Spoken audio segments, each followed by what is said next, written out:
Om Namo Bhagavate Vasudevaya.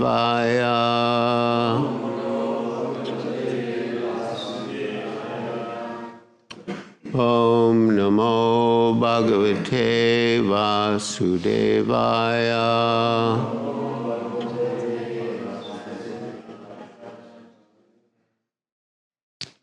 Om Namo Bhagavate Vasudevaya.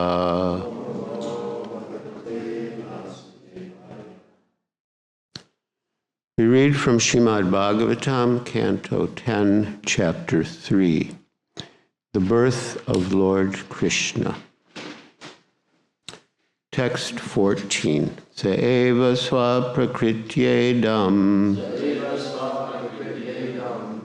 Shristvarge trigunatmakam Tadanutam hya apravista pravishta eva bhavyase. Translation. My Lord, you are the same person who in the beginning created this material world by his personal external energy. After the creation of this world of three gunas, sattva, rajas, and tamas, you appear to have entered it, although in fact you have not. Please repeat. My Lord, you are the same person who in the beginning created this material world by his personal external energy. After the creation of this world of three gunas, sattva, rajas, and tamas, you appear to have entered it, although in fact you have not. Purport by Srila Prabhupada. In the Bhagavad Gita 7.4, the Supreme Personality of Godhead clearly explains, Bhumir apo nalo vayu kam mano buddhir evacha ahankara itiyam me bina prakritir ashtada. This material world of three modes of nature, sattvagun, rajogun, and tamogun, is a composition of earth, water, fire, air, mind, intelligence, and false ego, all of which are energies coming from Krishna. Yet Krishna, being always transcendental, is aloof from this material world.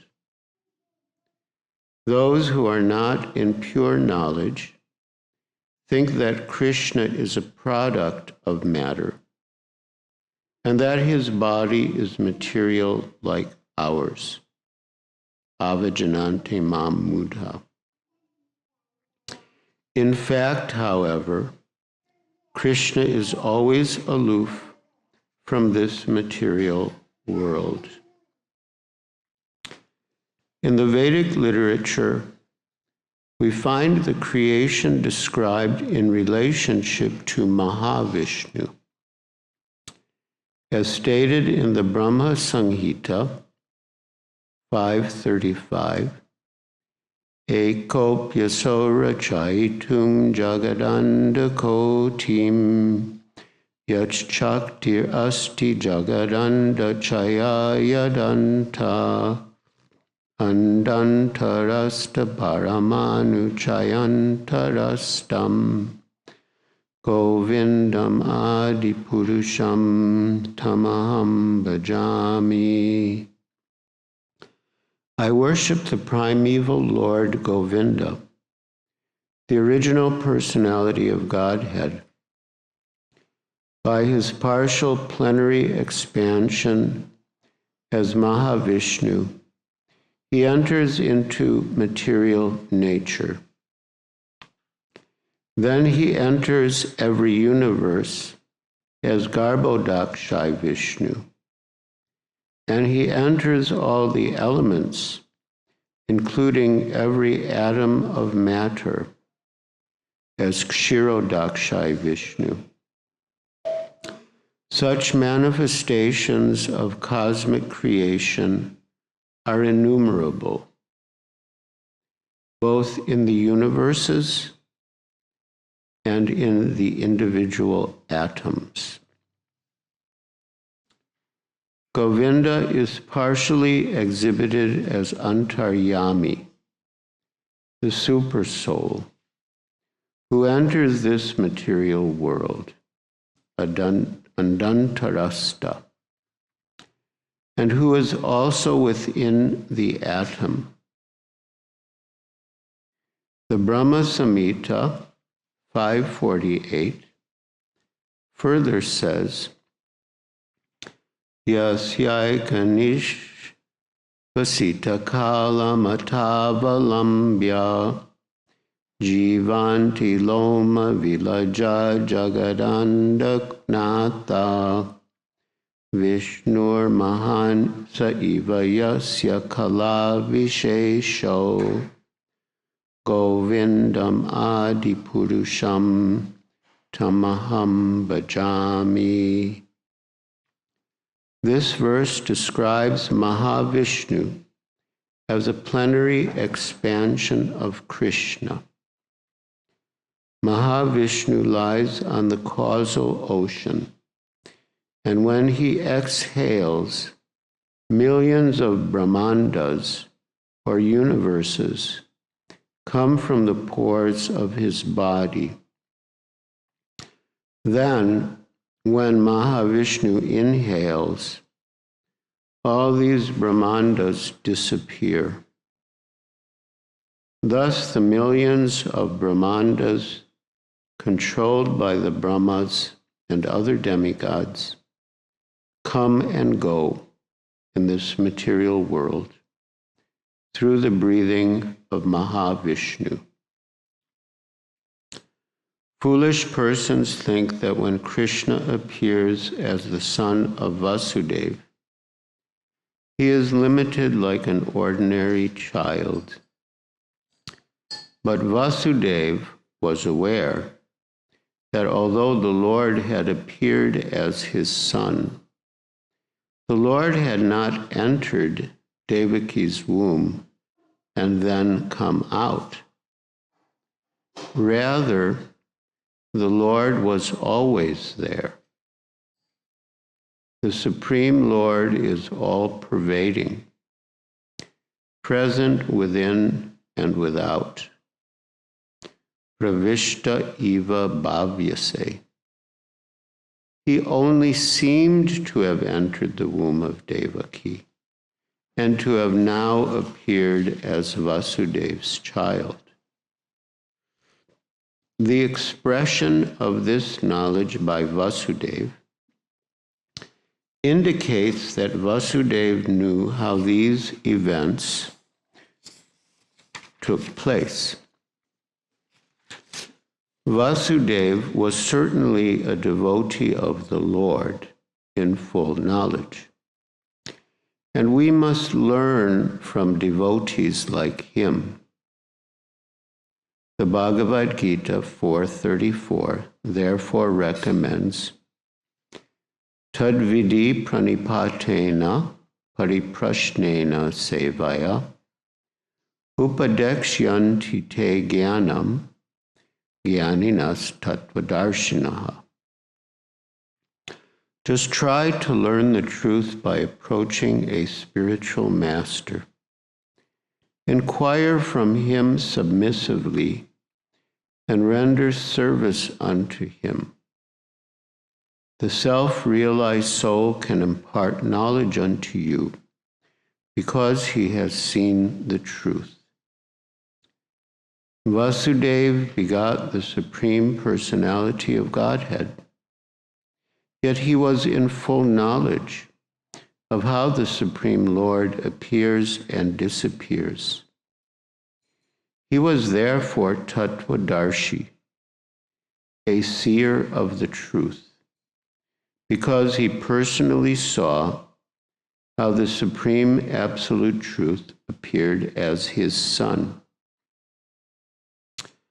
Vasudeva was not in ignorance, thinking that because the Supreme Godhead had appeared as his son, the Lord had become limited. The Lord is unlimitedly existing and all-pervading, inside and outside. Thus, there is no question of his appearance or disappearance. Translation again. My Lord, you are the same person who in the beginning created this material world by his personal external energy. After the creation of this world of three gunas, sattva, rajas, and tamas, you appear to have entered it, although in fact you have not.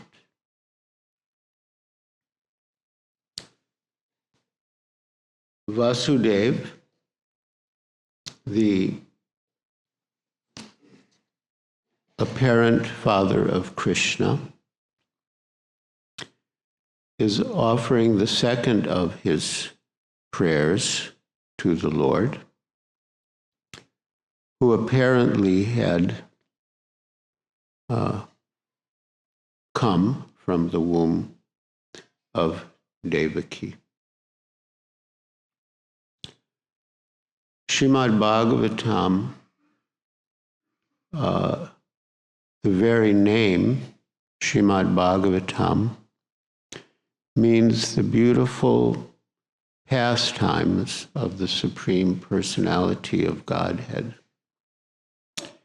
And it is filled with descriptions of the Lord's pastimes with his devotees, and the reciprocation between the Lord and his devotees, and the glorification of the Lord by his devotees in love. Vasudeva sets the ideal example for us. He was full of affection for Krishna as his son, but at the same time he was fully aware of his Lord's omnipotency and the ways of his Lord's apparent appearance and activities. And such awareness of the Lord's greatness increased his appreciation and affection for the Lord. The same is true even of the residents of Vrindavan. When they see Krishna exhibit his great powers, their appreciation and affection for him increases. When after Krishna performs some wonderful feat, the demigods from the higher planets descend into Vraja and offer prayers to Krishna and shower him with flowers, their appreciation and love for Krishna increases. And therefore, devotees take pleasure in describing the glories of the Lord in all of his different features. These Prakrita Sahajiyas, who take things cheaply, do not like to discuss the greatness of the Lord. They just want to discuss the pastimes of the Lord with the residents of Vrindavan, and in particular with the gopis. But real love for Krishna means that one loves him in every feature, in all of his activities, and takes pleasure in glorifying him in every respect. So even for one who has a direct relationship, like Vasudeva, who has a relationship in Vatsalya Ras as a parent of Krishna, but he also takes pleasure in glorifying the Lord's greatness. And we should too. Such a taste for glorifying the Lord develops as the heart becomes purified by chanting and hearing. As stated in the second chapter of Srimad Bhagavatam, Shrinvata Swakata Krishna Punya Shravana Kirtana, that by hearing talks about Krishna, one becomes pious. Or hearing talks about Krishna is itself a pious activity that makes one pious. Hridantastio Yabhadrani Vidunati Saritsatam. And when the truthful devotee engages in hearing about the Lord within the heart of the devotee purifies the devotee of all inauspicious things that trouble the heart. He purifies the heart of ignorance, of vidya, of unwanted thoughts and desires and behavior, anartha, of doubts. He cleanses the heart of the devotee. And when the devotee's heart is thus cleansed, the devotee takes pleasure in glorifying the Lord. Generally, in the beginning stages of devotional service, we are still very much contaminated and affected by the desire to want to be the center, or in more plain language, to want to be in the position of God himself. So we do not take pleasure in glorifying the Lord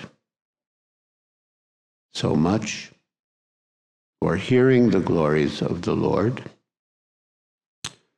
but we take pleasure if people glorify us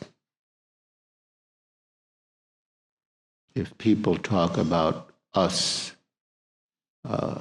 in a favorable way. Even if people talk about us in an unfavorable way, we are very interested to know what they said. In other words, we are still focused very intently on ourselves in terms of our bodies and minds. So if there is some discussion of the greatness of the Lord, we are not so interested. We're more interested in a discussion of our good qualities. And even if there is some criticism of the Lord, it doesn't affect us so much. But if there's criticism of us, it affects us. So, in the beginning, as a matter of routine duty, we spend time chanting and hearing the holy names and pastimes and qualities and glories of the Lord. And that cleanses the heart, Cheto Darpano Marjanam, with the Lord's help. Just by the mechanical process of chanting and hearing, without the sincere desire to purify the heart, and without the Lord's help in reciprocation, we cannot purify the heart. We may chant externally and assume a semblance of hearing, but the real purification takes place when we want to be purified, when we don't want to continue in the material bodily conception of life, even in the garb of devotees. We have to sincerely pray to the Lord and the superior Vaishnavas to purify us and free us from these false egoistic conceptions that are binding us to the material world and that result in our having a false taste for talks about ourselves and rob us or deprive us of the real taste, the real nectar of Krishna Katha. So the devotee loves the Lord, and he loves to glorify the Lord in every respect. All of our greatest acharyas, very high rasik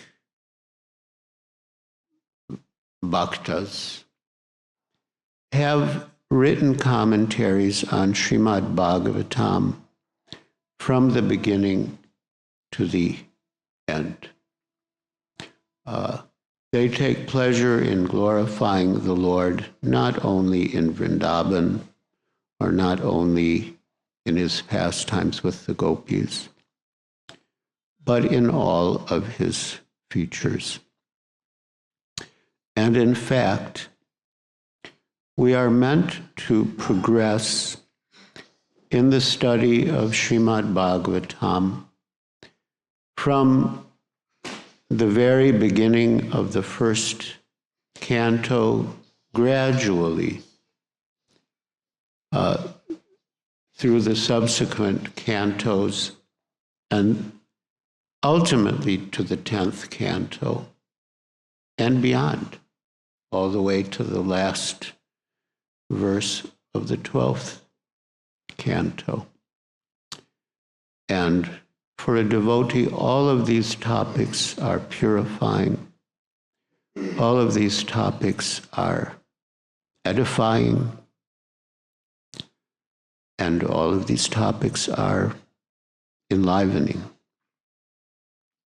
And the devotee wants to chant and chant and chant and hear and hear and hear without stopping, without any end, without any gap in between, just chanting and hearing, chanting and hearing.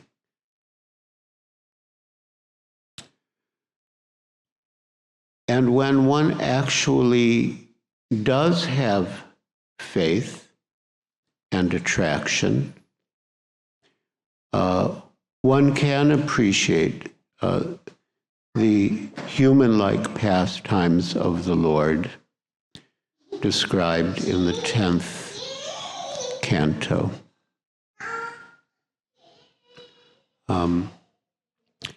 Otherwise,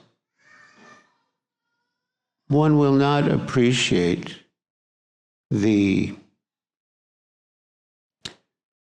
unique quality of Krishna's mercy, that although he is the Lord of all the lords of the universe,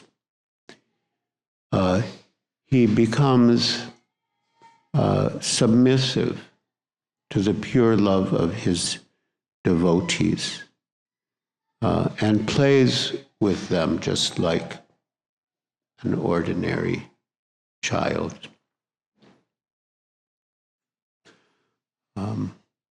So that faith is required, and that faith develops by hearing from tattvadarshis, from devotees who have seen the truth. By hearing from tattvadarshis, one can get the proper understanding and develop the proper attitude. Otherwise, one can have knowledge of the scriptures in terms of the words. One could repeat the words in Sanskrit. One could translate the Sanskrit into English or any other language, but not have the proper mood of devotion. And therefore, it is from a devotee who by definition has the mood of devotion that we should hear such topics. Srila Prabhupada has related a very nice story from the Puranic literature about a Brahmin and a shoemaker or cobbler.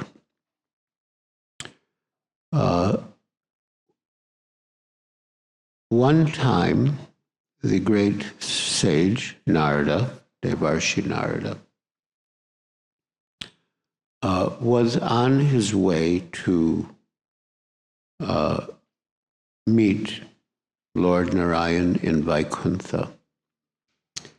Devarshi Narada has the freedom to travel anywhere in the material and spiritual worlds. And so he was en route to Vaikuntha to meet Lord Narayan. And on the way, he passed a Brahmin.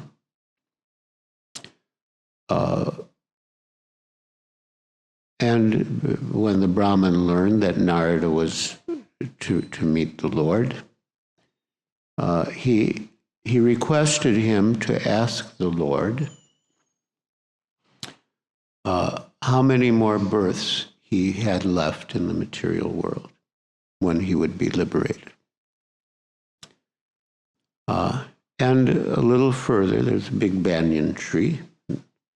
Under the banyan tree was a very humble cobbler, shoemaker. The cobblers or shoemakers are considered like the second lowest class in terms of occupation, because they deal with leather. But he was a devotee. He was born in that caste and he did that work, but he was a devotee. He also asked Narada that when you meet the Lord, please, if you get the chance, ask him about me. How many more births I will have in this world before he calls me. So Narada went, and in the course of his exchange with the Lord, he mentioned the Brahmin and the cobbler. For the Brahmin, the Lord said he will still have to take many, many births. And for the cobbler, he said, this will be his last birth. At the end of this life, he will come to me. Narada thought quite intelligently that when he gives these answers, the recipients of the information may have some doubt whether Narada actually had seen the Lord or whether he was just bluffing. So he asked the Lord, if they ask me what I saw when I met you, what you were doing when I met you, what should I answer? And the Lord replied, you can tell them that I was threading an elephant through the eye of a needle. So Narada returned, and the Brahmin was very eager to know, did you meet the Lord? Yes. What did he say? He said, you have many more births to take. And the Brahmin, who was affected by false ego and pride, replied, nonsense. I don't believe you even met Lord Narayan. You know, I am a Brahmin. I have so much knowledge. I have so many good qualities and practices. I don't believe that I still have many births to take. I don't believe you even met the Lord. This is all bogus. And in that way, he actually committed offenses. And when Narada met the cobbler, yes. The Brahmin said, if you actually saw the Lord, what was he doing? And then he gave the answer. He was threading an elephant through the eye of a needle. Then he really got agitated and said, this is nonsense. I don't believe it. Then he went to the cobbler, and the same exchange took place. Did you meet the Lord? Yes. What did he say? Said, this will be your last birth. At the end of this life, you will come to him. Oh, the Lord is so merciful. I'm so unqualified, but still the Lord, out of his causeless mercy, is accepting me.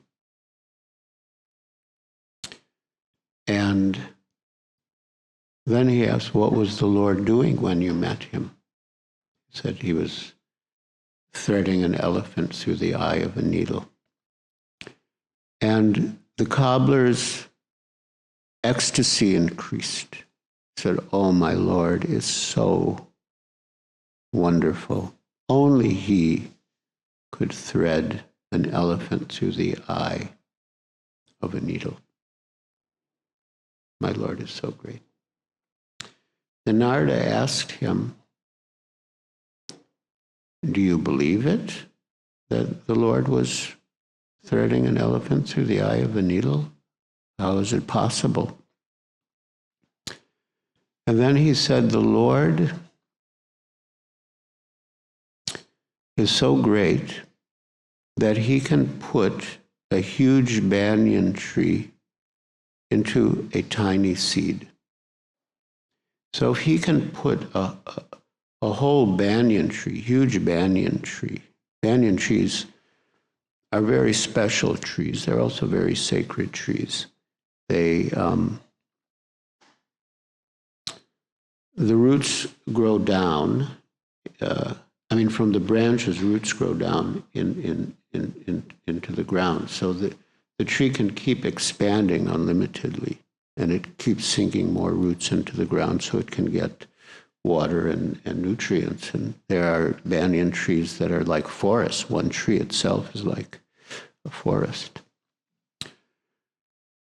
So he said, if the Lord can put a huge banyan tree within a tiny seed, then certainly he can thread an elephant through the eye of a needle.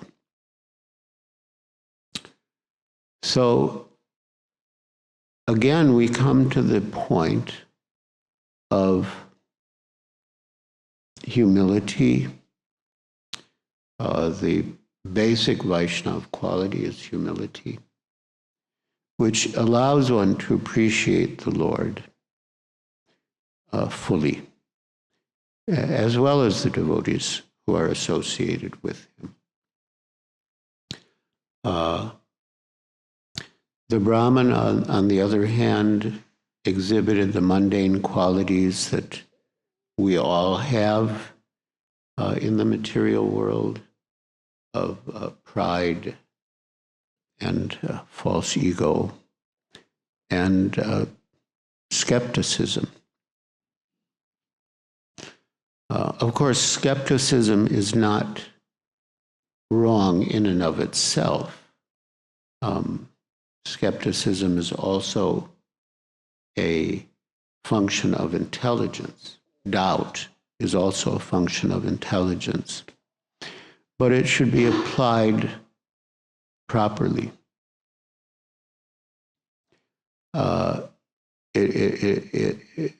When we come to the stage of acceptance of the Lord and his words, then we should not be skeptical any longer. But we should accept the Lord's words or authorized statements about the Lord as they are. In the very early days of ISKCON, Srila Prabhupada mentioned that the moon was created from the churning of the ocean of milk. This refers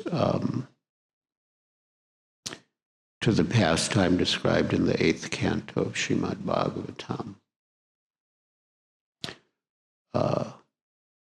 In any case, one of the devotees, Jadharani Dasi, could not understand. She just could not understand how it was possible, what it even meant. So Srila Prabhupada replied, just repeat what I have said. The moon is churned from the ocean of milk. So she repeated it. The moon is churned from the ocean of milk. Then he said, repeat it again. The moon is churned from the ocean of milk. And then again, repeat it. The moon is churned from the ocean of milk. And then he asked, now do you understand? And she said, yes. The moon is churned from the ocean of milk. So, if we don't understand something, of course we can ask questions for clarification. That's also part of the process. But part of the process is just repeated hearing and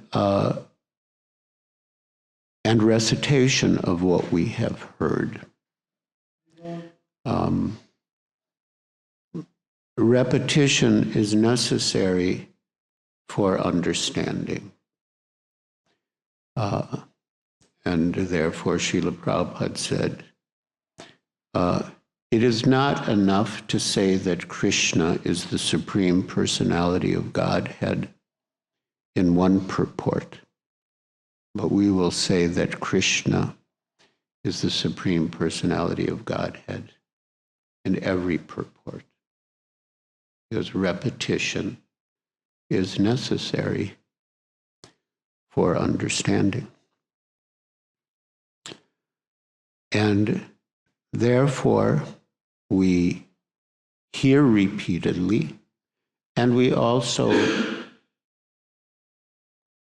repeat what we have heard again and again. And that purifies our hearts and clarifies our understanding. Speaking about Krishna, repeating what we have heard. Speaking about Krishna means repeating what we have heard, is very powerful. We heard how potent hearing Krishna Katha is. Srinvata Swakatha Krishna Punya Shravana Kirtana Hridyantyasti to Hiabhadrani Vidunoti Sarit Satam.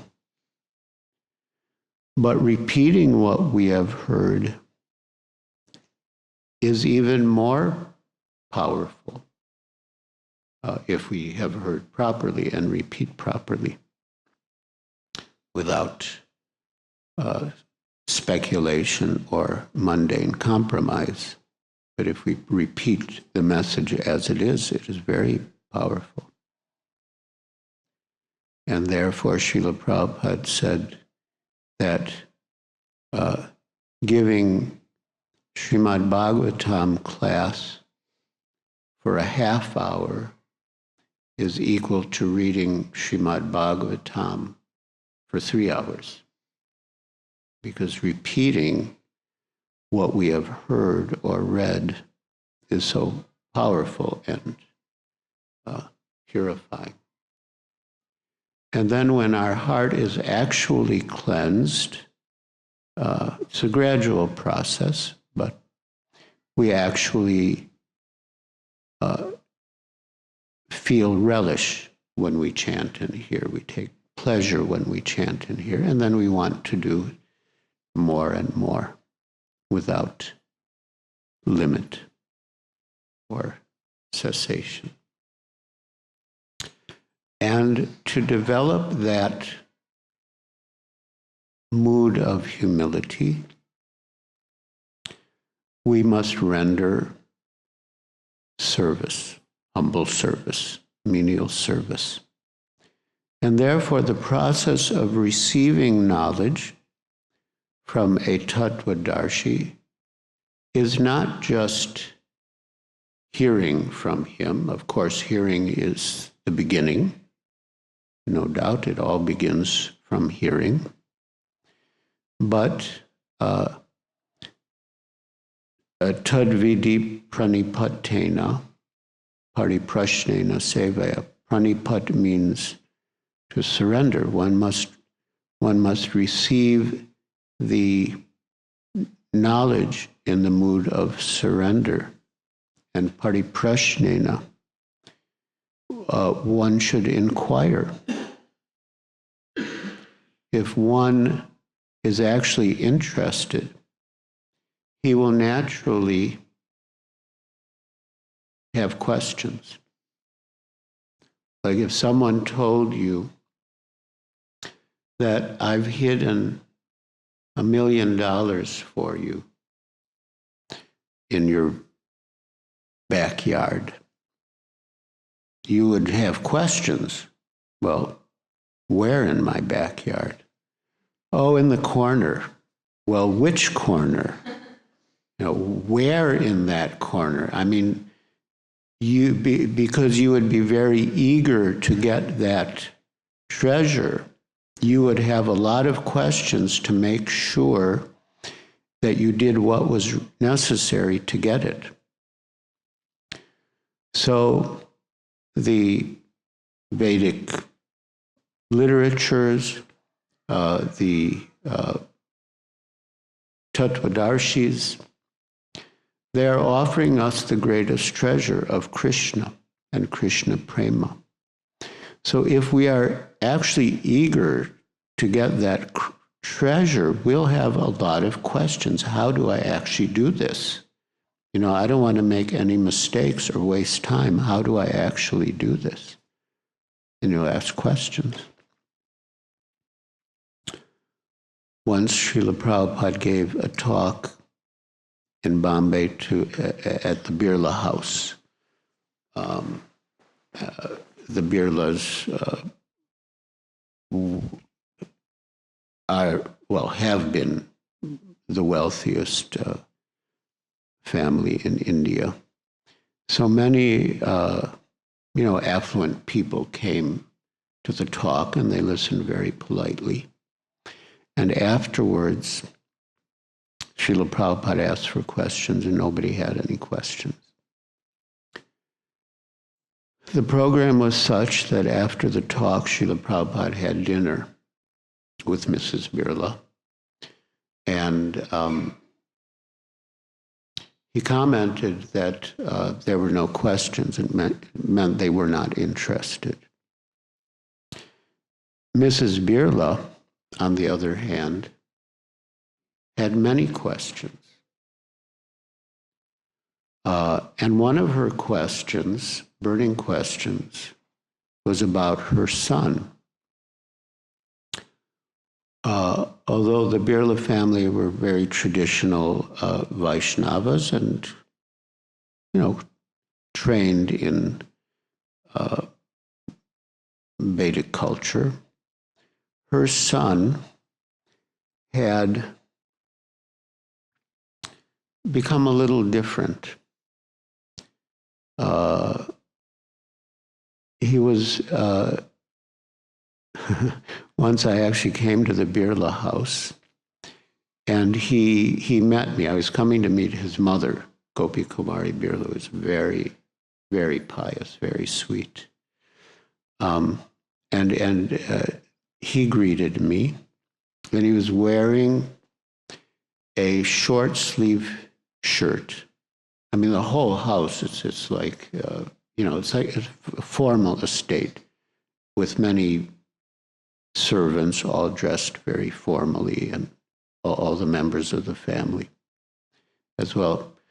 He greeted me wearing slacks and maybe a silk short sleeve shirt covered with American flags. I mean, it was quite unexpected, quite unexpected. But that's the way he was. And I developed a relationship with him. And when Tamal Krishna Goswami and I were raising funds in Bombay for the Vrindavan temple, because the construction of the Juhu project was stalled because of the land dispute, and then the difficulty in getting permission to build the temple. So we approached Ashok Birla, and we showed him the list of different parts of the project, and a price was ascribed to each part of the project. So the biggest, the biggest item at the top of the list was the temple. And I don't remember now, but the figure was 3 lakhs or 5 lakhs, 300,000 or 500,000 rupees, which was a lot of money then. And he agreed. He agreed. And up until then, the most any Birla had given, even like the older generation, the 4 brothers, was 25,000. And I was friends with the Maheshwari family. Mrs. Maheshwari, Snelata Maheshwari, was the daughter of L.N. Birla and the granddaughter of G.D. Birla. And her husband, M.P. Maheshwari, was quite a prominent industrialist in India as well. And she told me that the whole Birla family was astonished by Ashok Birla, that he could give such a big donation, which none of them could give. And, even though he was unconventional by their standards, to say the least, he gave the donation, which none of these proper, sophisticated other Birlas could do. But at the time that that Prabhupada came to Birla House in Bombay, Mrs. Birla was very concerned about her son because he was so different, and she was, asking what she could do.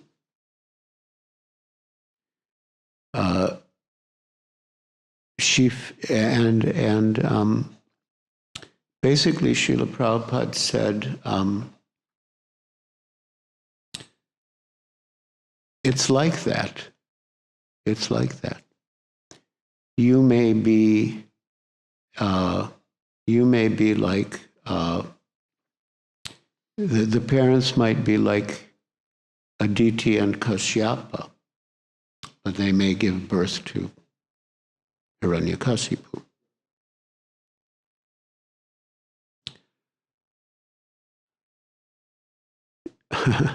Just to give the opposite example, Srila Prabhupada had a son whom he named Mathura Mohan, very beautiful name, Mathura Mohan Day.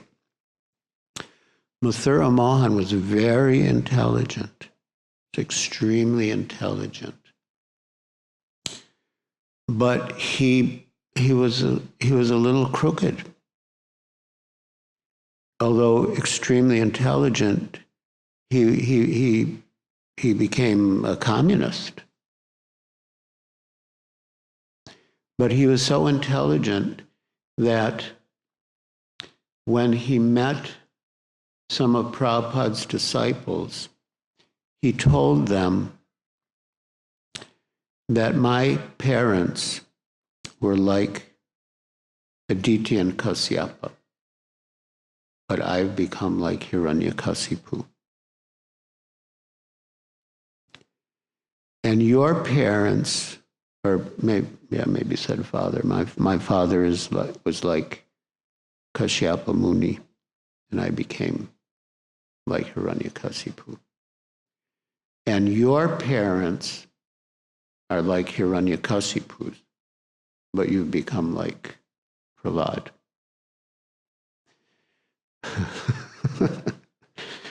So sometimes it happens like that. And so Mrs. Birla was really concerned about her son at the time, and she confided in Srila Prabhupada about her anxiety. And Prabhupada gave that example that the parents may be good, but the child may come out bad. The parents may be bad, but the child might come out good. And we can't really control our children's destinies. We can give them good instruction, that's our duty. We can set the proper example, that's our duty. We can give them love and affection, it's our duty and it's natural. But they have their own lives to lead, they have their own destinies, and we can't really control the outcome of our efforts. And therefore the Bhagavad Gita says you have the right to perform your work, but you're not entitled to enjoy the fruits. So coming back to this point of inquisitiveness, when you're really interested in something, when you're really concerned about something, you ask questions.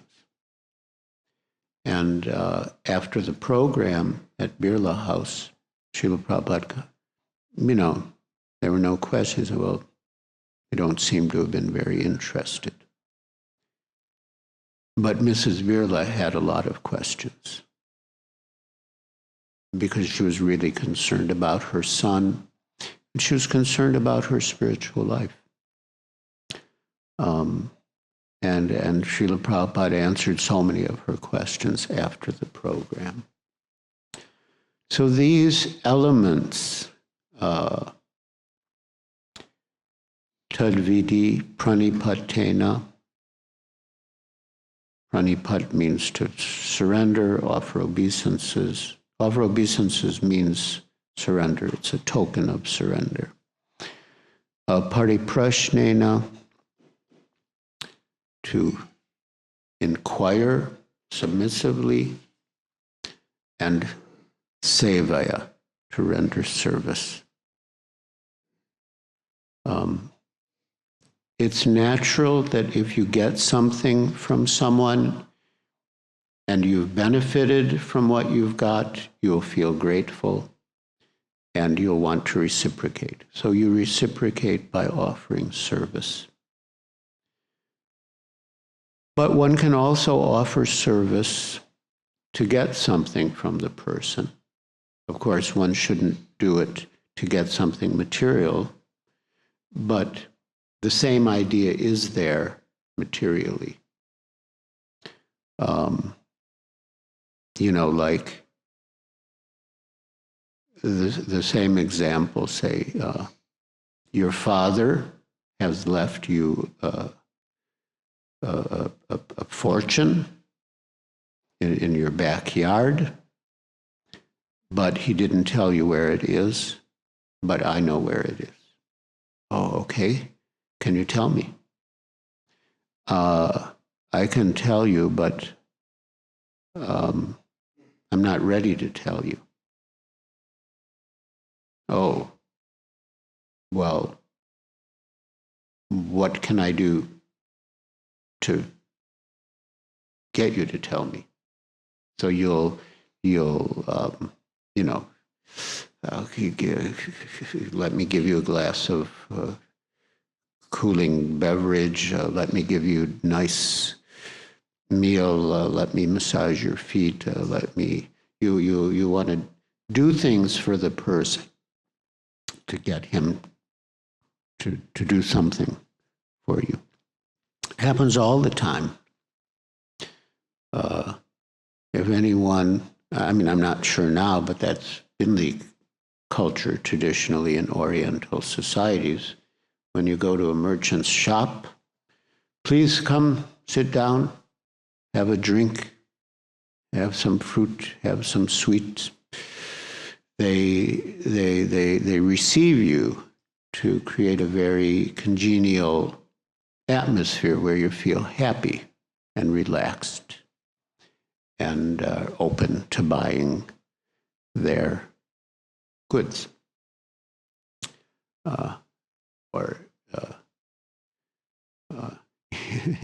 Even in Juhu, when Srila Prabhupada built the complex, there was a restaurant, Govinda's Restaurant, which is one of the most successful restaurants in Bombay and is reputed to have excellent prasad. And we had an auditorium, or there is an auditorium that was meant to have cultural performances, and it does. But we're talking about the stage in time when Srila Prabhupada was building it, before it had actually opened. And Srila Prabhupada said he wanted all the top people of India and the world to come to the Juhu temple. And he said, if you receive them very nicely and give them nice prasad in Govindas and treat them to an excellent cultural presentation, they will do whatever you ask them. They will accept whatever you say.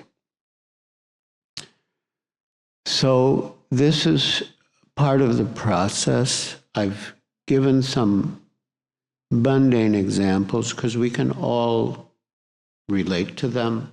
I mean, any materialistic person, which we all are in the beginning, can understand that if you want to get something, you'll be and you really want to get it, it's very valuable, you'll be very inquisitive. And to get the information required, you will do whatever it takes. Like sometimes children have treasure hunts, and you get a clue, you go to a particular place, and then there's it's all very mysterious and tricky with double meanings and different entertaining techniques. And then the next place, there's a piece of paper with another clue, some mysterious clue, and you try to figure out what that means. You go to that place, there's a bit of trial and error, and then when you get it right, you get another piece of paper with another clue. And then at the end of it, you get the treasure. So Krishna consciousness is sort of like that. You don't all of a sudden get the treasure. I mean, the treasure is revealed. In a way you do. In a way you do, but the treasure is revealed gradually. And in order to get further realization, you have to take steps. And then you get some more realization, then you take more steps and you get more realization. So you should be inquisitive. Like, what's the next instruction? What's the next instruction? What's the next instruction? And you should be willing to work for it.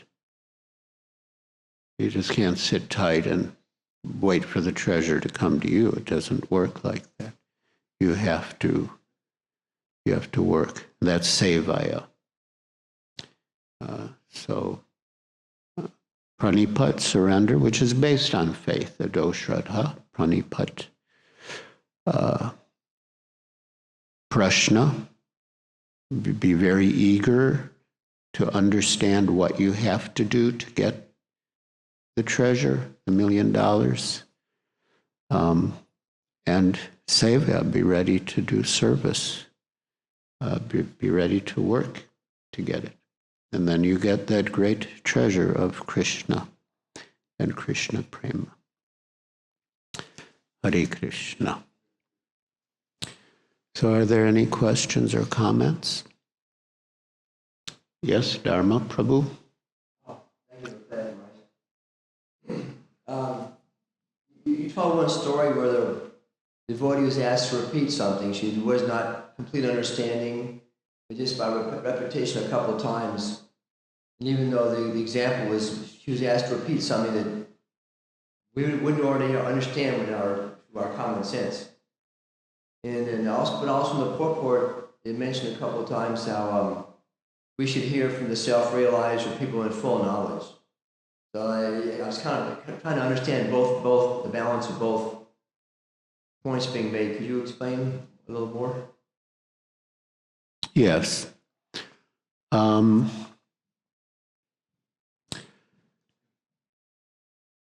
Just coming back to the content of the purport, which was not directly part of your question, but the basic idea is that the Lord seems to appear from the womb of Devaki, but he doesn't actually enter her womb, but he's already there, because he's already everywhere. So it seems contradictory. And when things seem contradictory in the context of Vedic knowledge, it can be because it is outside our standard logical Western way of understanding things. And therefore, to resolve the apparent contradictions, we may need help and ask questions. And the answers can help us see that ultimately there's no contradiction. For example, in the Bhagavad Gita verse that Srila Prabhupada alludes to in the purport, Krishna says,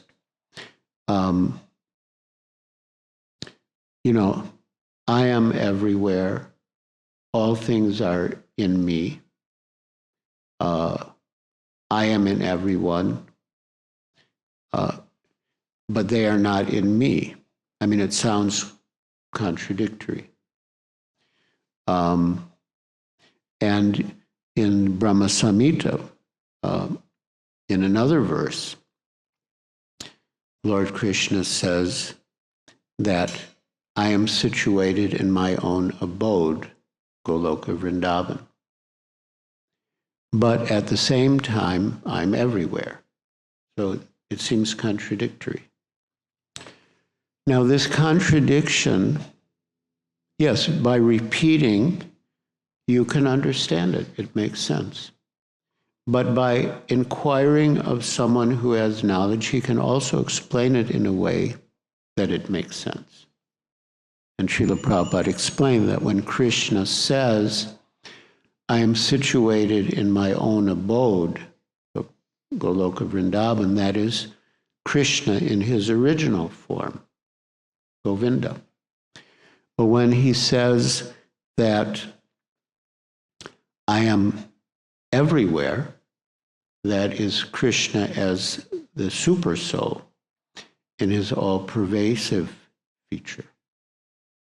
So the same applies in the Bhagavad Gita. When Krishna says, I am everywhere, I am in all things, he's referring to his feature as Vishnu, or the super soul. But when he says, I am not there, he's referring to his original form of Govinda. So it's like that. You can get understanding through someone in knowledge. But you also get understanding by repeating. And the Lord is in your heart to help you. He also gives you intelligence. As far as hearing from a tattvadarshi, of course, in terms of vidhi, tadvidi, the truth, the knowledge, that is true. We should hear from a tattvadarshi. But even the holy name should be received from a pure devotee. And one new person wrote Srila Prabhupada and inquired that, we are supposed to we're supposed to hear the holy name from a pure devotee, but I've never met you. I haven't heard it from you directly. I've just heard it from some of your followers. So what will the effect be? And Srila Prabhupada replied that they have heard it from me, and you have heard it from them. So your hearing it from them is the same as you're hearing it from me. So if we hear from a tattvadarshi, say that the explanation, as Srila Prabhupada has explained in so many cases, that the Lord does not actually enter the womb of Devaki or even the heart of Devaki, but he's always there. And if we repeat that knowledge is correct, because we're repeating what we've heard from a tattvadarshi. And by repeating and following, you become a tattvadarshi. That you in turn become a tattvadarshi. And this or like Chaitanya Mahaprabhu, Amar Agyai Guru Hai Tare Desh. Yare Deki Tarikaha Krishna Upadesh. That you become a guru, but like how could I become a guru? I'm like just an ordinary fallen soul. But Yare Deki Tarikaha Krishna Upadesh, wherever you go, whomever you meet, you repeat the message of Krishna. So that repeating, we're back to the point of repeating. Now, that doesn't mean that one should have that conception that one is a guru. If one has the conception that one is a guru, he's fallen. Srila Bhaktisiddhanta Saraswati Thakur says if one has that abhiman or conception or self-conceit that I'm a guru, he's actually a goru, which means a cow.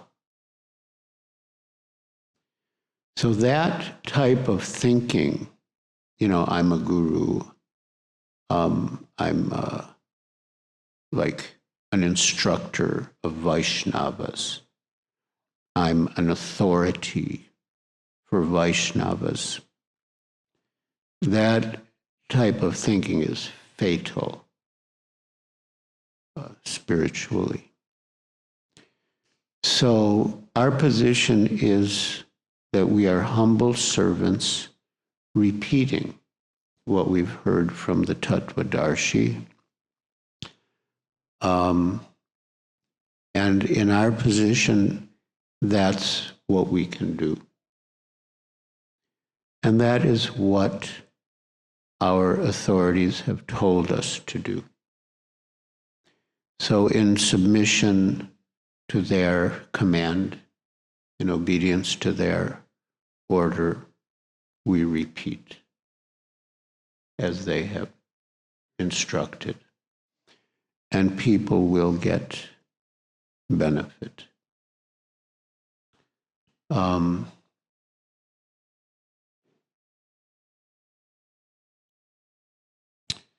There was one incident.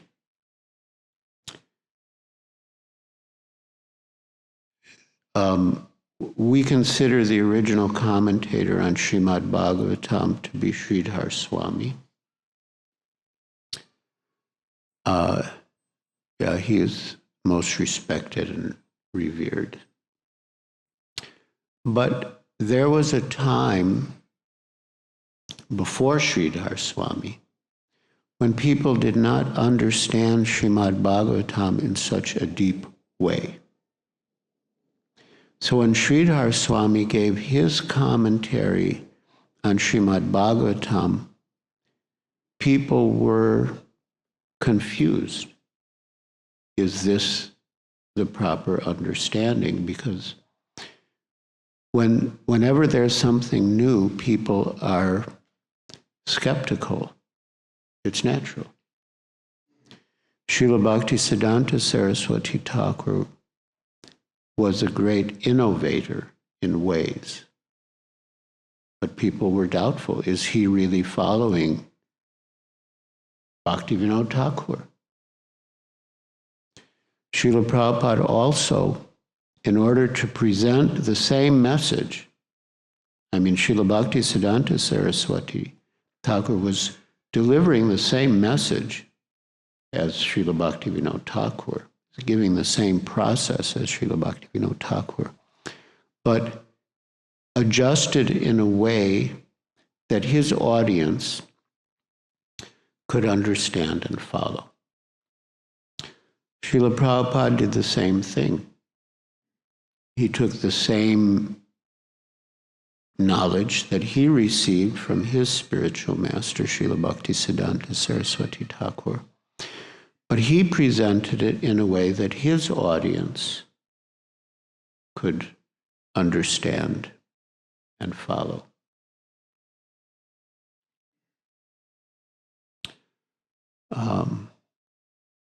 Srila Prabhupada's servant, Hari Sori, because at night Prabhupada would dictate his translation of Srimad Bhagavatam, and the disciples were always eager that he should have enough time and be freed from other engagements to translate. And they would measure how much he translated by the numbers on the dial of the dictaphone. So one morning, when Hari Sori, came into the room to do the morning duties, he saw the dictaphone and he saw that a lot of numbers had passed from the night before. So he remarked to Srila Prabhupada, "Oh, you did so many numbers of translation last night. That's really wonderful." And Srila Prabhupada replied, "Oh, I can translate very quickly.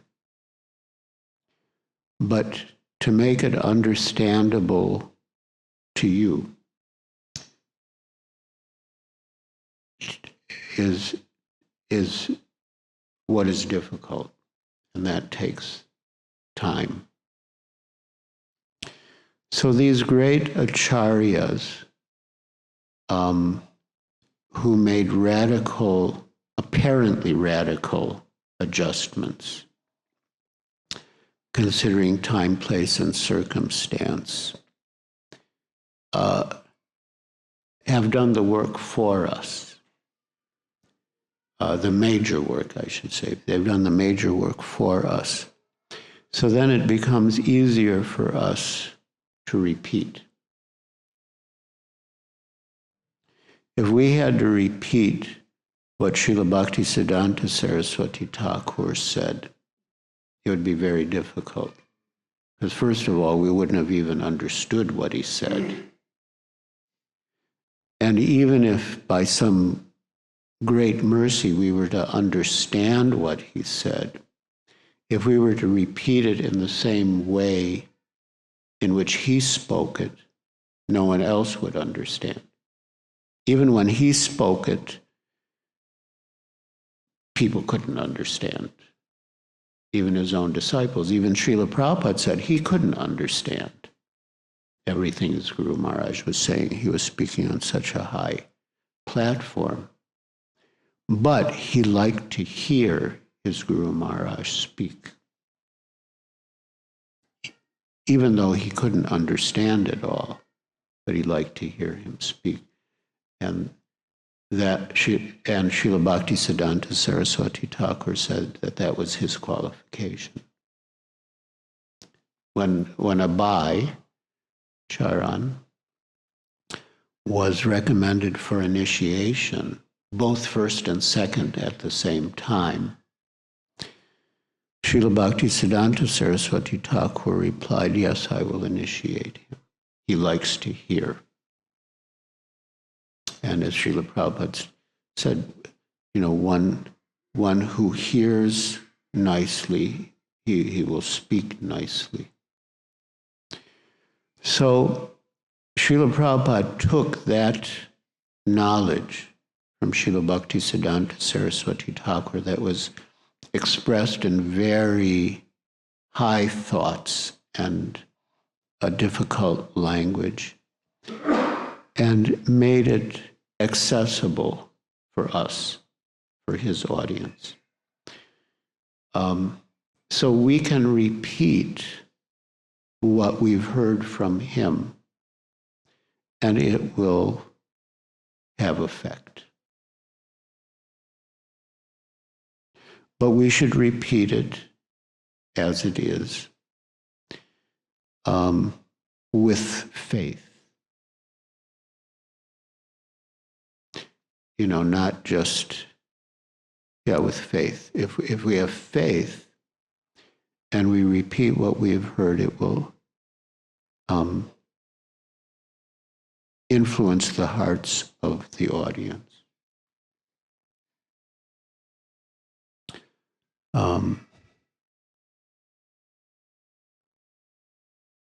Because the beginning is faith, ado shraddha.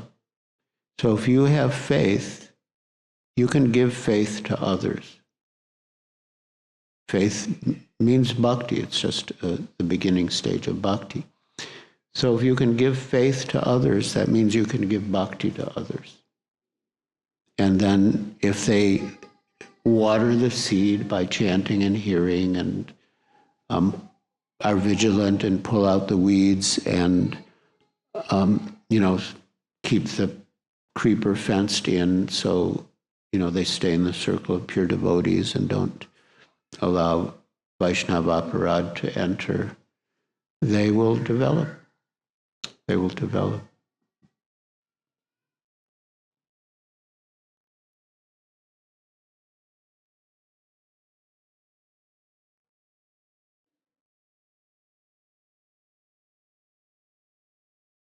Of course, the more mature a devotee is in devotional service, in other words, Srila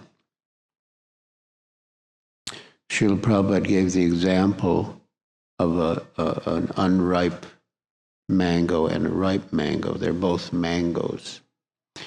So similarly, a pure devotee, he can be in the beginning stage, or in the intermediate stage, or in the advanced stage, but he's still a pure devotee if he has faith in pure devotional service.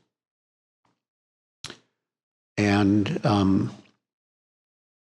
so Srila Prabhupada said, a ripe mango and an unripe mango both are mangoes.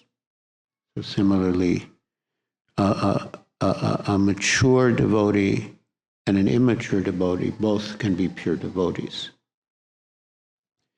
So that's what we're talking about, being a pure devotee. But obviously, a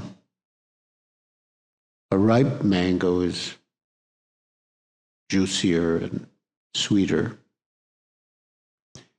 And so hearing from a more mature devotee, but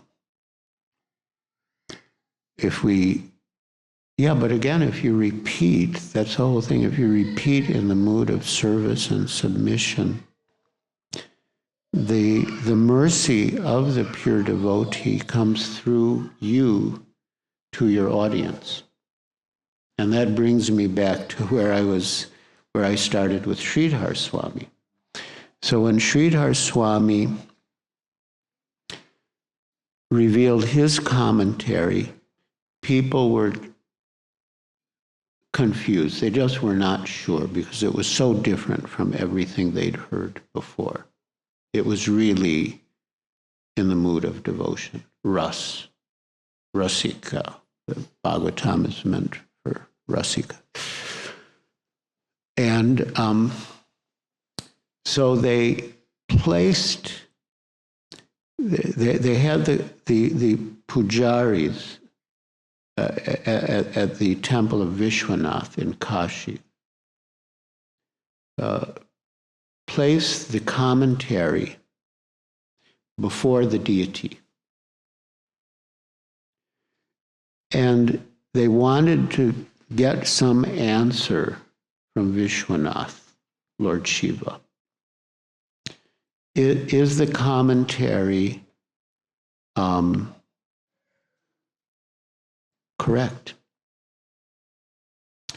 And then they got the answer from Lord Shiva. Aham veti, sukha veti, vyasa veti, naveti va. Part of the answer was that I, Lord Shiva, I know the true purport of Srimad Bhagavatam. Sukhaveti, Sukadev Goswami, he knows the true purport of Srimad Bhagavatam. And Vyasaveti Navetiva, and Vyas, who compiled Srimad Bhagavatam, may or may not know. Now, how is it possible that Vyas, who compiled it, this what we read every day, Srimad Bhagavatam, is compiled by Vyas? How is it that he may or may not have known the purport, but we're still reading it and accepting it as an authority? Because that knowledge is not coming from him, but it is passing through him. So Lord Chaitanya quoted that verse, Veti, Sukhaveti, Vyasaveti, Naveti va, when he was speaking the explanation of the Atmarama verse in 61 different ways or whatever, to Sanatana Goswami. And Sanatana Goswami was astonished. And Lord Chaitanya replied that I do not know where these meanings are coming from. It is not in my power to think of these meanings. But I can only imagine that because you are sincere, Krishna wants this knowledge and these meanings to go to you. And he's using me as his instrument. So these, I don't know what I'm saying. Chaitanya Mahaprabhu said, I'm just speaking like a madman. I don't know what I'm saying. And then he quoted that, Veti Vyasa, Sukha Veti Vyasa Veti Naveti Va. But Krishna, knowing how sincere you are and being merciful upon you, is awakening these meanings in my heart and communicating them to you through me. So that is the mood of the humble servant or preacher. It's not, yes, he repeats what he's heard, but he may also say things that he's never heard in quite the same way as he's spoken them. But he doesn't take it, oh, I'm so intelligent, I'm so brilliant. But rather, this person is so sincere, and Krishna is so eager to reciprocate with this person's sincere desire and eagerness that he is making me say things for the benefit of that person that are beyond my capacity to do on my own. So in that mood, the truth that we receive from a Tattvadarshi can be passed on, even though we're not Tattvadarshis.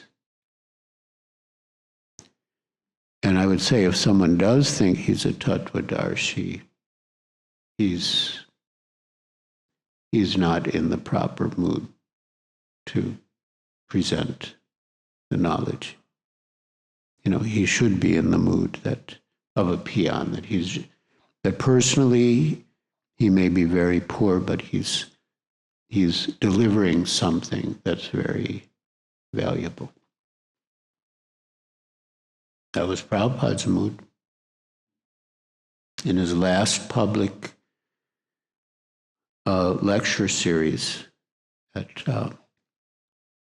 across Maidan in Bombay, he said, people say, Swamiji, Swamiji, you have done wonderful.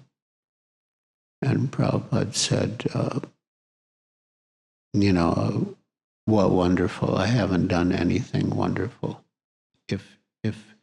If at all I've done anything to my credit, I've just repeated the message as it is.